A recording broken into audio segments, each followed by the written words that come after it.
In times of darkness, love sees. In times of silence, love hears. In times of doubt, love hopes. And in times of sorrow, love heals. And in all times, love remembers. May time soften the pain until all that remains is the warmth of the memories and the love. Today, we share the warmth of memories and the love Jay had in abundance for his family and friends. We've come together to commemorate and honour the life of Jason Paul Stammers, Jay, or Stam, as he was widely known, to express our love and respect for him, and to bring some consolation to his family, who are deeply saddened by his sudden and untimely death. On behalf of his loving parents, Annie and Brian, brother Mark and stepsister Tanya, I welcome you and thank you for being here to support them and to support one another. The deep feeling of love and loss in this room is palpable. I also welcome all who are viewing online this morning, having been unable to be with us. You are all here today because you have one important thing in common. Your lives have been touched by the good fortune of having known Jay. We are bound together by our common links of kinship, love, and friendship. Today, we will touch on points of Jay's life that will have affected you in different ways and will mean different things to each one of you. They may evoke memories which you can take away and cherish them. Most importantly, this is an opportunity to share memories of the life and personality that was Jay, a kind, generous, loyal, gentle man who loved life, loved the great outdoors, and always stood by his beliefs. Following the service this morning, you are warmly invited to join the family here in the refreshment centre and later on at Green's Hotel to share your stories and to provide support for each other. It is important to remember that grief is a passage, not a place to stay. Grief is not a sign of weakness nor a lack of faith. It is the price of love. When you find yourself doubting your capacity to recover, be patient and realise that the grief process, though lengthy, ultimately does bring healing. Jay's family meant the world to him. Quitting his job on King Island and returning to Tasmania to help his mum look after Brian following knee surgery illustrates the calibre of the man, prepared to put others first, to happily do whatever was needed to assist family and friends. Genuine and true always. His sudden and unexpected death has created a void that can never be filled. To the staff of the palliative care team and his closest friends, Tim, Jason, Shane and Doug, Annie and Brian, send you their deepest thanks. Thanks for being there for Jay and also for them. The hurt is almost unbearable, yet we will live through it. It is because we feel such a deep pain. It is because the inner ache is so great that we realise how much we loved him. And yet the agony inside gives us strange comfort. It tells us how much we will miss him.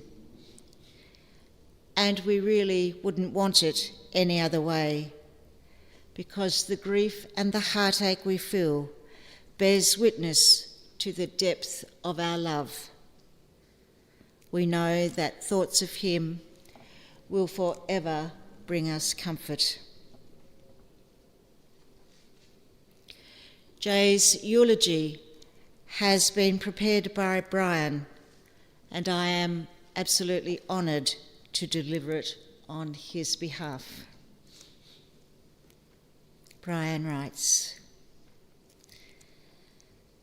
"As I sat down to write Jay's eulogy, I thought, where do I start when it comes to Jay? So let's start from the beginning. Jay was born on the 25th of July 1970 to Annie, his mother and my beautiful wife, and Murray Stammers, his biological father. The relationship between Annie and Murray didn't last long after Jay's birth. Annie and Jay lived in a couple of rented properties, including in Melbourne, but 32 Cherry Street played a major part in Jay's childhood. Jay and Annie lived in the home of Hazel and Bert Parker, the home of his grandparents and the home in which Annie grew up. I came along about 6 months before Jay's 13th birthday. He turned 13 on the 25th of July that year, and I turned 20 on the 30th of July. There was only 7 years difference between our ages. Annie turned 30 on the 27th of August of that year, 1983. And it didn't worry me one bit. In fact, I felt privileged and knew that I would spend the rest of my life with Annie and Jay soon into our relationship. I was told by Annie that Jay was a talkative and inquisitive person who possessed an endless queue of questions. How true did that turn out to be? And he also told me to always keep an eye on Jay. If you turned your head for a second, he would disappear. On one occasion when they were living in inner city Melbourne, Jay did disappear. Annie ran out into the street in a panic.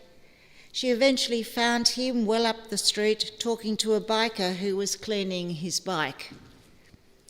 The biker said, "He's a good kid," when Annie apologised for Jay disturbing him. And that doesn't surprise me. Jay was a lovable kid and man. I recall the first time I met him. He was in his bedroom. He was playing with toy cars, as I recall. I said hi as I entered. Annie and I made our way to the lounge room, and Jay came in later where we were. I met an inquisitive and talkative young boy who was full of questions, and that never changed with Jay. God, he could talk, and God, he loved a yarn. At the time, Christmas wasn't far away, and Jay complained constantly about the push bike he had at the time. I think he told me that from day one. As Christmas grew closer, the more he talked about needing a new bike, but we just simply couldn't afford it. As a kid around Jay's age, I used to get my hands on second-hand push bikes, do them up for next to nothing, and sell them on as I was saving for my first guitar. The skills I learned during that time came in very handy. We managed to swipe Jay's bike, telling him someone had taken it just prior to Christmas. I sanded, primed and resprayed it, put on some new decals and levers, and even got a new seat for nothing. It cost very little money, and we gave it back to him on Christmas Day. Jay was either a brilliant situational actor at the age of 13, or he did truly love it. Who knows, but there is a photo we'll see later in the montage of Jay sitting on that bike on Christmas morning. We managed to get a rental at Yola. Annie, Jay and I moved to Yola on the weekend of my 21st birthday in 1984. Jay was enrolled at Yola District School. It was the best thing we ever did, as it turned out. He grew up there in so many ways. He met his first girlfriend, Michelle, and formed many friendships with fellow students. His motto in his yearbook was, "I'm a lover, not a fighter." I started to see the beautiful soul that lay within Jay at about that time. Annie had known it all along. He played football and cricket for Yola and loved every minute of it. Well, until Penny, our dog at the time, followed him to a game of football at the Yola school ground. It was against Wynyard, if I recall correctly. I grew up with Penny. She was my dog. Well, she was given to me by my dad 3 weeks before my 9th birthday, but in reality, she belonged to my sister Margaret, my brother Mark, and me. Penny had learned how to grab a football by the laces and run off with it when I was young. It was like trying to catch a slippery pig. Penny was a Corgi Australian Terrier cross. She shared both Jay's and my childhood and was a true and loyal friend to both of us. Anyway, getting back to the game. Penny, the 19th player for Yola, got hold of the ball early in the first quarter and wouldn't give it back, according to Jay. I wasn't there, but I wish I was. I can still picture 36 kids, a couple of umpires, together with numerous parents who were there, chasing Penny around, trying to get the ball back. Jay said it took a while and everyone was unhappy with Jay for bringing Penny along. They caught her eventually, and from that day on, Penny was banned from ever attending another game or practice session. We just laughed when Jay returned the dog home before going back to the game that day. From there, we lived in my family home in Cooey until that was sold, at which time we moved back in with Hazel at 32 Cherry Street. They were happy days for the most part. Jay was a typical teenager, mischievous, adventurous, disobedient, stubborn, argumentative, quiet, loud, you name it, but he was still Jay, loving, considerate, polite, and respectful.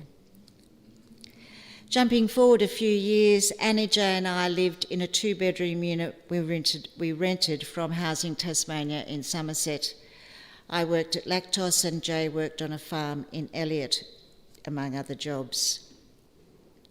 We were looking for a home to buy, but struggled to find a home we could see ourselves living in. Hazel still lived at 32 Cherry Street and suggested what was called a mutual transfer in those days.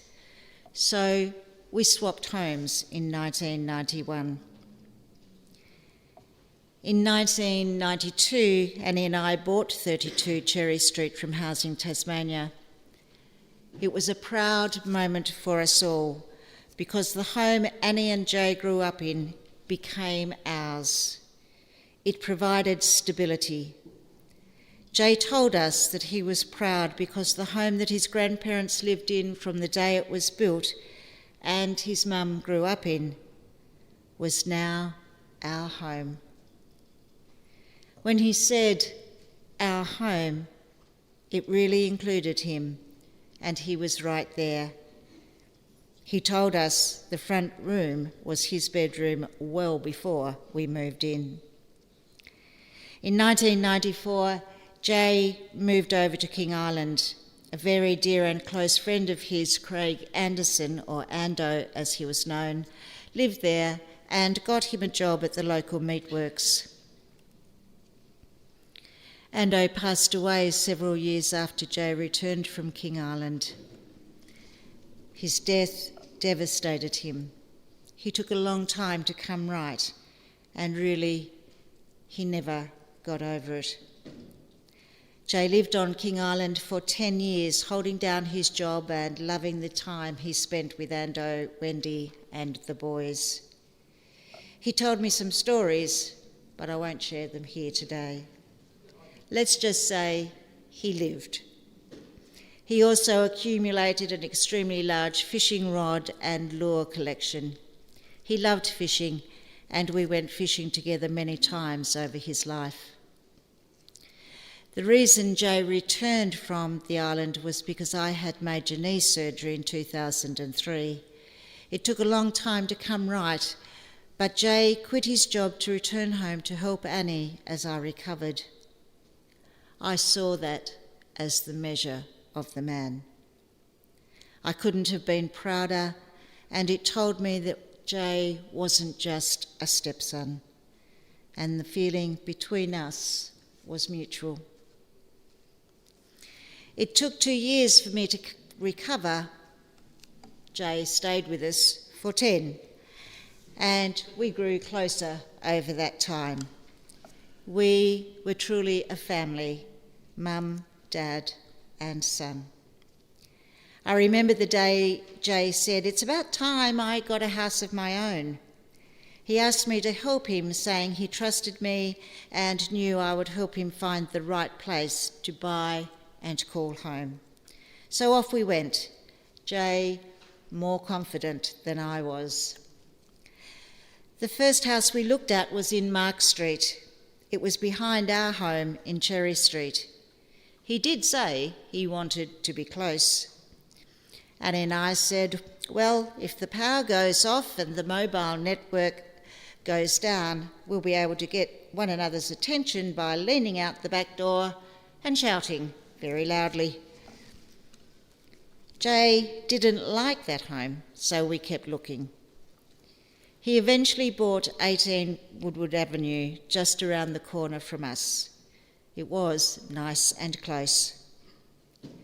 Jay made it his home, and he was proud of what he had achieved, and so were Annie and I. I would often go up to Jay's with a 6-pack of beer on a Friday night, and we would watch Hawthorn play on TV. Jay was more passionate than I was. He would often go off his head over an umpiring decision that wasn't in the Hawks' favour, calling the umpires names that I will not repeat today. He thought the commentators were a bunch of wankers, and he hated the post-game show, saying, if they knew so much, why aren't they out there taking on the opposition by themselves? It was always a laugh. I would drop in on Saturdays and Sundays for a yak. Jay made me feel very welcome, as he did for all those who visited him. He was a great host, house-proud and generous. He would travel to Smithton every day to his place of work. He travelled from Wynyard with Chris for over 15 years. He spoke very highly of Chris and truly loved him and the time he spent to and from Smithton with him. He wasn't so keen on some of his fellow travellers, but if Jay liked you, he liked you. And if he didn't, well, he didn't. But he would never treat you disrespectfully. It's the bloke he was, polite, kind, and thoughtful.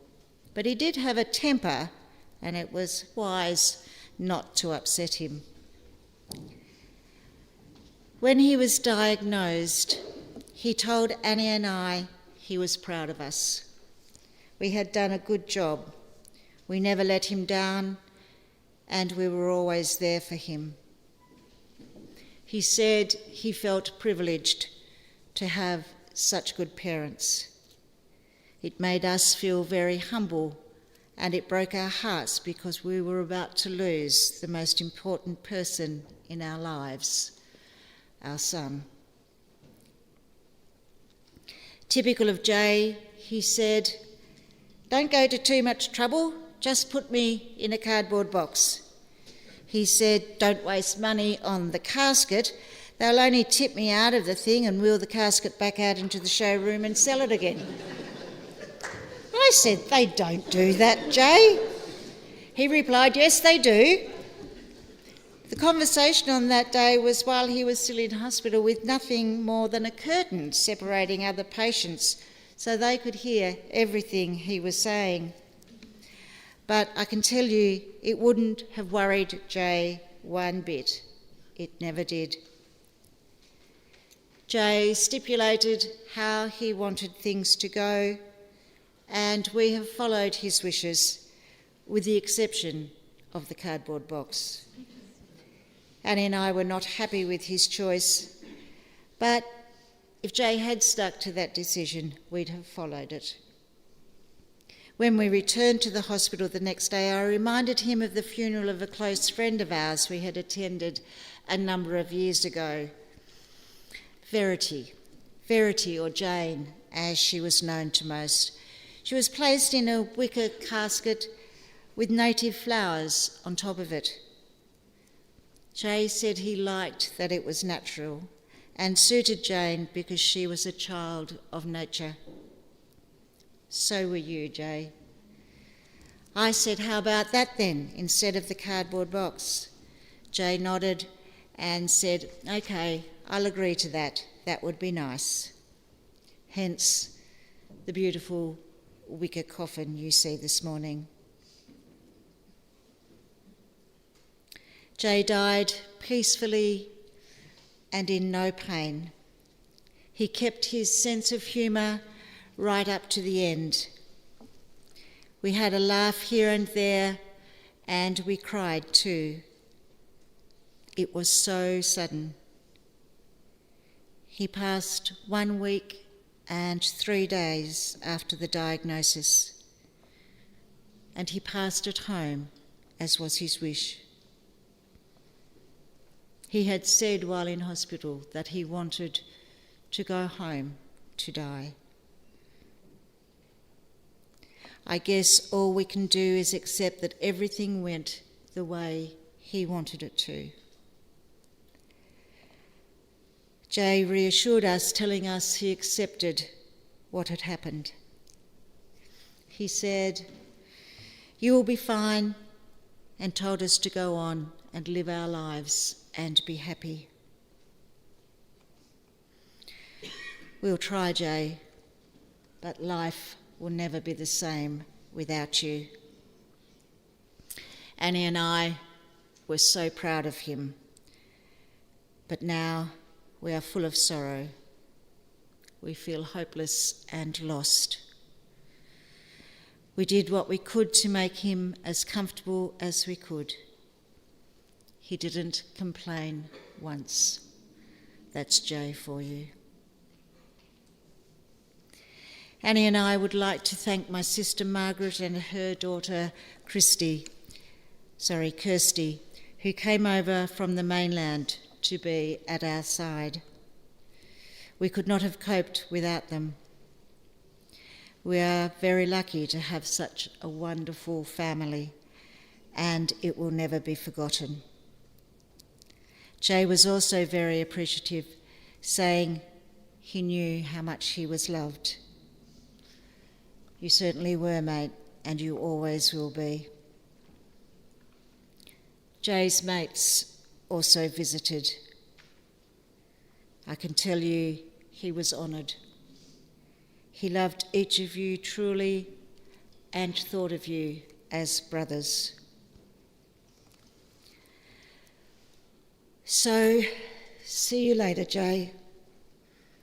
You will be missed by many, but you will be deeply missed by Annie and I. You made our lives complete, gave us purpose, and filled our lives with joy and pride. It's not goodbye, Jay. I'll see you later, mate.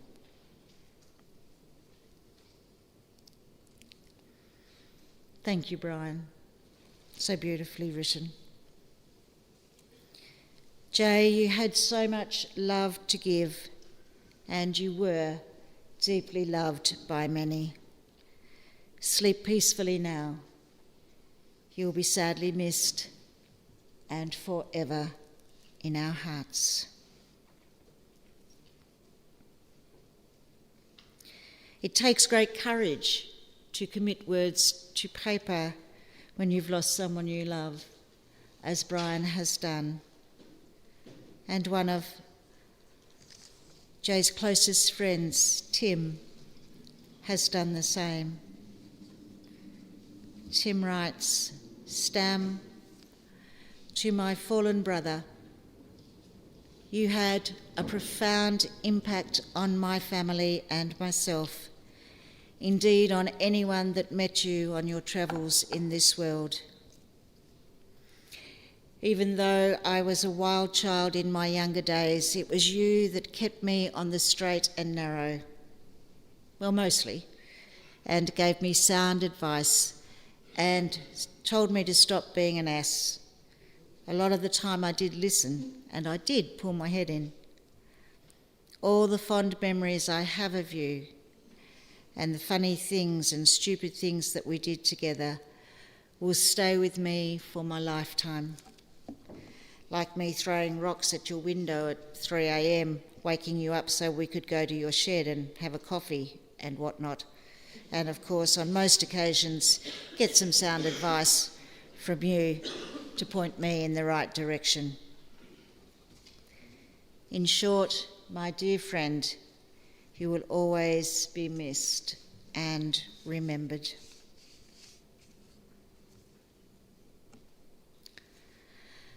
We now have the privilege to look at photographs of aspects of Jay's life that the family have collected.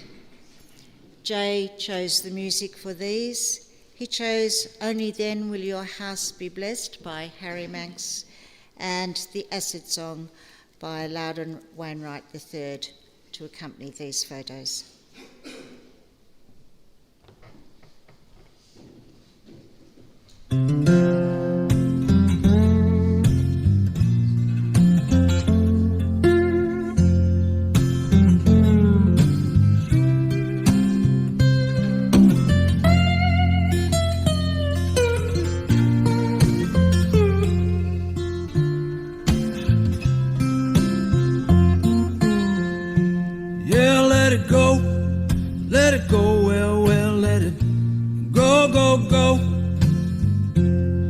Let your sword of vengeance rest.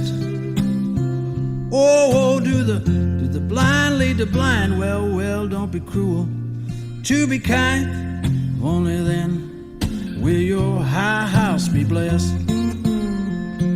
Yeah, and offer prayer, well, offer a sweet prayer, yeah, now to your uninvited guests.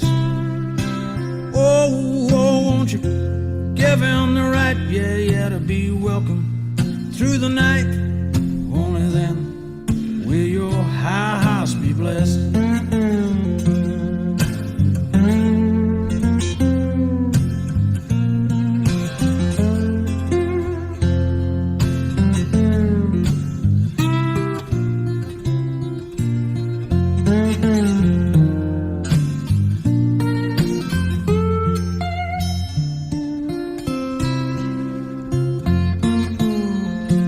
Yeah, turn your cheek, well, turn your other cheek. May your mercy manifest. Oh, when a hawk and a dove, yeah, flying circles round your love. Only then will your high house be blessed.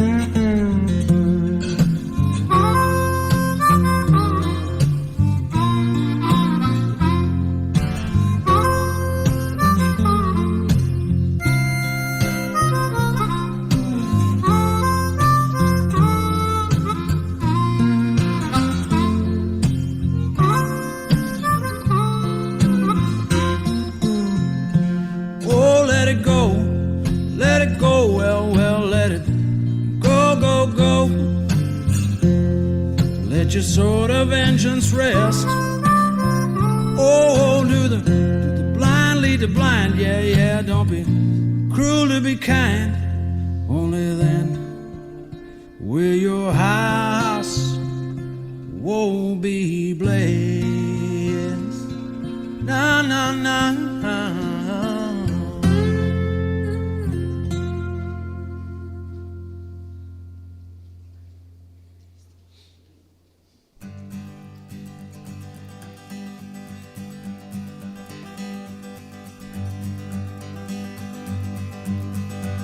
I had not taken acid for 12 years, but one night last summer I did. I was adrift in a bar room, acting like a jerk and a kid. I knew we were asking for trouble, and trouble was what we would get. 5 of us dropped in the girls' room, psychedelicized insane quintet. Well, that bathroom got crowded in no time. Our minds were all blown in one flash. Everyone in there got ugly. We exited out of there fast. Back in the bar, we were happy. No problem, feel great. Back in the bar, we were fine. Till Johnny turned into a Nazi. And Mary threw up all her wine. Well, in no time we all were ejected. Soon we were out on the street. The sidewalk began to perspire. We had glass and dog shit at our feet. We went over to Mary's apartment to listen to the Grateful Dead. On the way there we lost Johnny. He had opted for Bellevue instead. Boy, I'm really glad you talked me into doing this. Really having a ball. Yeah, I know that my hair is on fire. Your face is melting. Did you know that? I don't know where the Ravi Shankar tape is. Well, I had to get out of that city. Bobby was bringing me down. Me and my darling young Susie said so long and drove out of town. Driving on acid is easy. Driving on acid's a breeze. Just keep the car on the highway. Don't laugh and don't fart and don't sneeze. Well, we got to my house in the country. Yeah, the country, I like this. The trees were all throbbing and green. Susie was sure she had cancer. I was sure I was James Dean. We went down to the lake to go swimming. Down to the lake for a swim. Susie said water cures cancer. I asked her to please call me Jim. Yes, acid is usually dangerous. The mild-mannered can quickly turn mean. LSD can surely derange us unless you possess thorazine.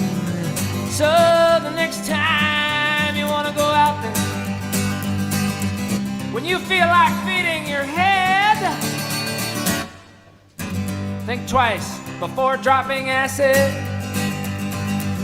Hold out for mushrooms instead.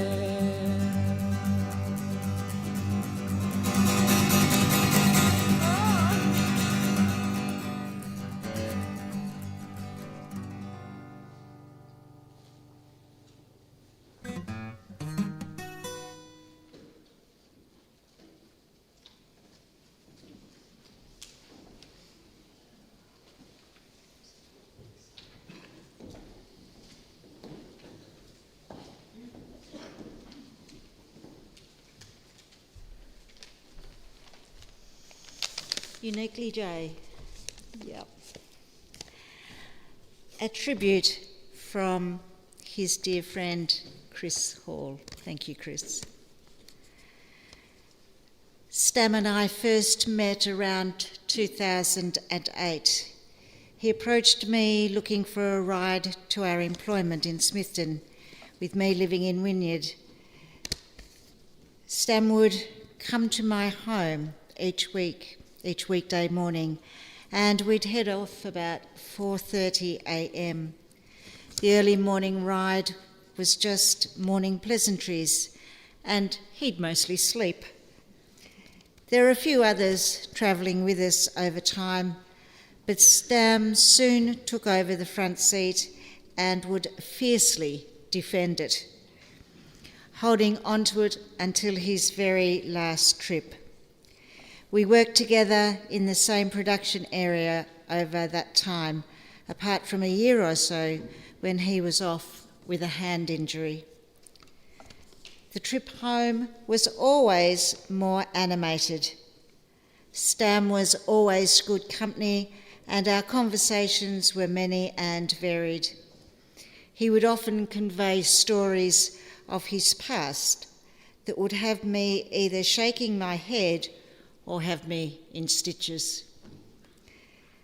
One that comes to mind that Stam told me occurred while I was on leave and he was getting a ride with another person, and an argument ensued in regard to fuel money, which Stam took offence to and called on the driver to stop the car, and they'd get out on the side of the road and sort it out.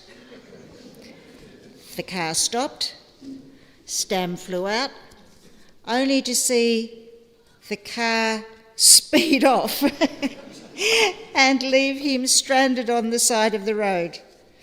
Fortunately, another workmate, who was only a few minutes behind, picked Stam up with steam still coming out of his ears. Stam, I'm so glad our paths crossed. You're definitely one of a kind. It was a privilege to call you a mate. You have made the journey home entertaining and enjoyable. I was honoured to be asked here today by your family to be beside you on your one last journey. Rest easy, mate. Thank you, Chris.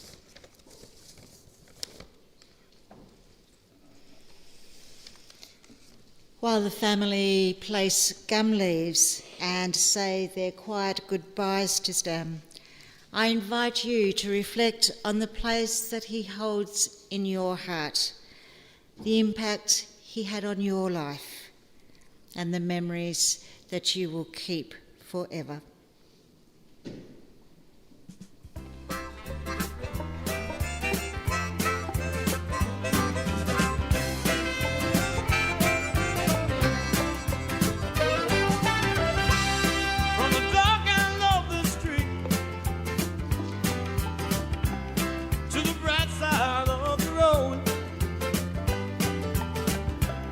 We belong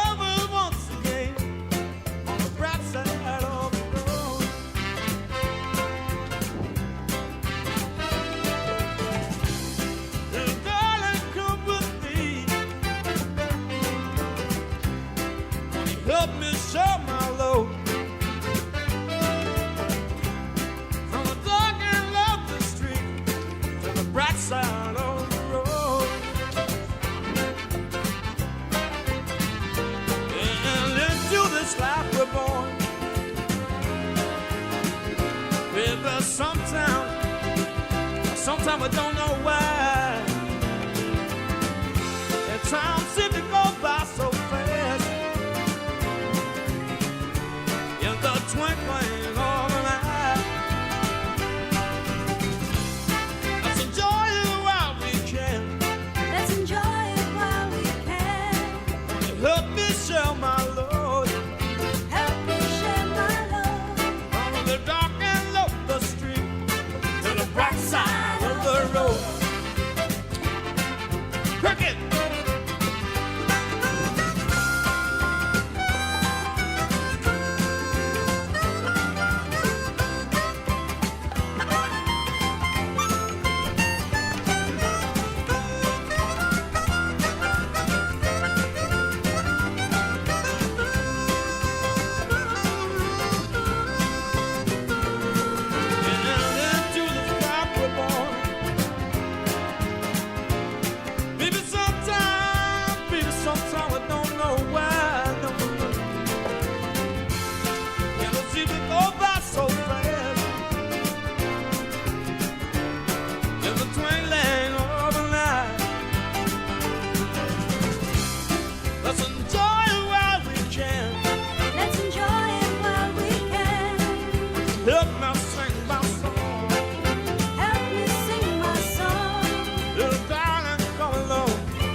As you live your life, do so enriched by having known Jay. Look beyond the grief of today and recall your most joyous memories. Cherish your family and friends, for they have the capacity to give you the greatest comfort and happiness.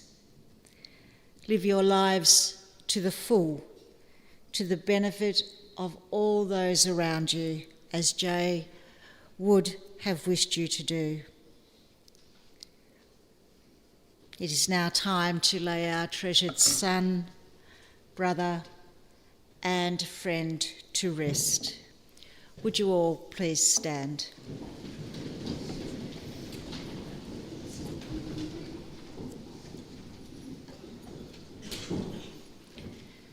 When I go, don't learn to live without me, just learn to live with my love in different ways. And if you need to see me, close your eyes or look in your shadow when the sun shines. Sit with me in the quiet and you will know that I did not leave. There is no leaving when a soul is blended with another. When I go, don't learn to live without me. Just learn to look for me in the moment, because I will be there. Jay, the many people whose lives you have touched will remember you with deep affection and warmth.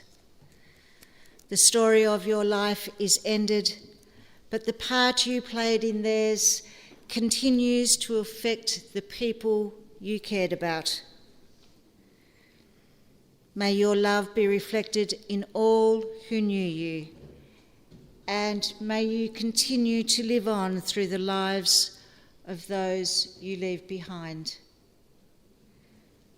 Your legacy is the love you shared and the beauty you created in all that you touched.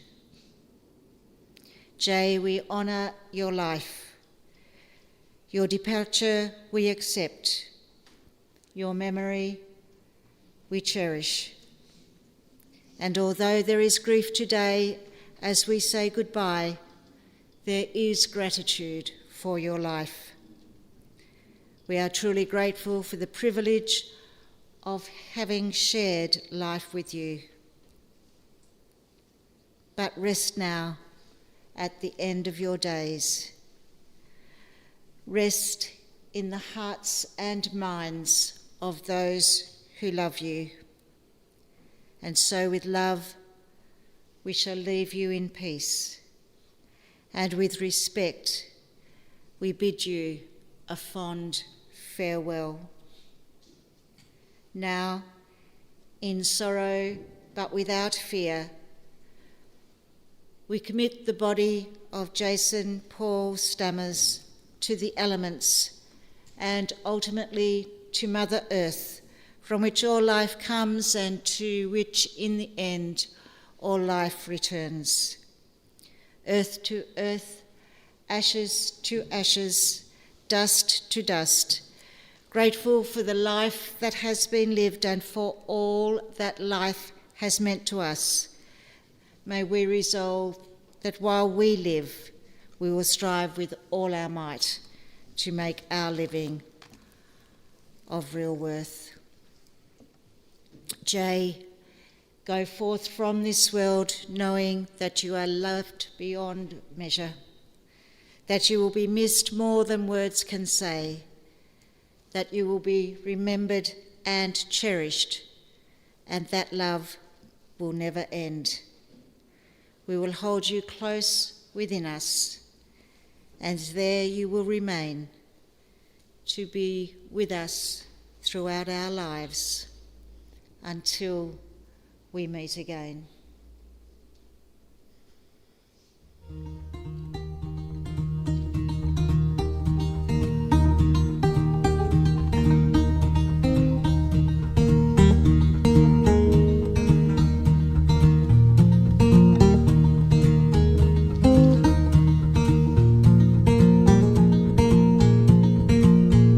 Well, turn round, don't keep running straight out the door. You're caught between a rock and something hurting at the core. You jumped a wire and you headed down on old Montgomery Lane. You were halfway home to heaven, child, when you heard a voice again. She said, whoa, always keep me close. Even cross a distant sea, yeah, child, well now. One more thing, oh yeah, before I go away. Don't you forget to miss me. Don't you forget to miss me.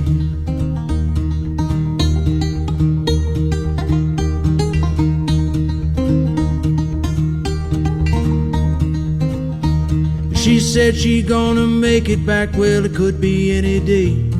It's not so much the waiting as not knowing what to say. Yeah, trouble came to tear him down and laid his plans to waste. Thoughts of her keep coming strong, it's a feeling he can taste. She said, whoa, always keep me close. Even cross a distant sea, yeah, child, well now. One more thing, oh yeah, before I go, well now. Don't you forget to miss me. Don't you forget to miss me.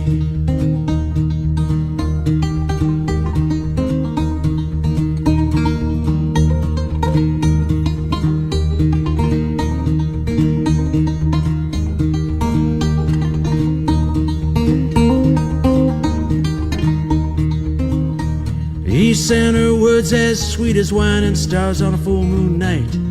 Sent him kisses soft as rain, all bathed in a summer's light.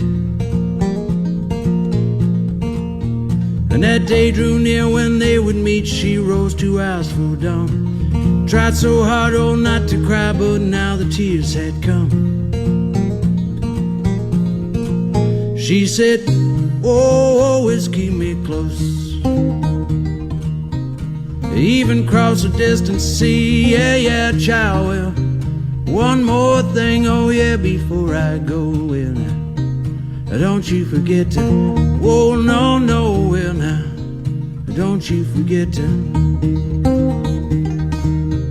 don't you forget to miss me, don't you forget to miss me.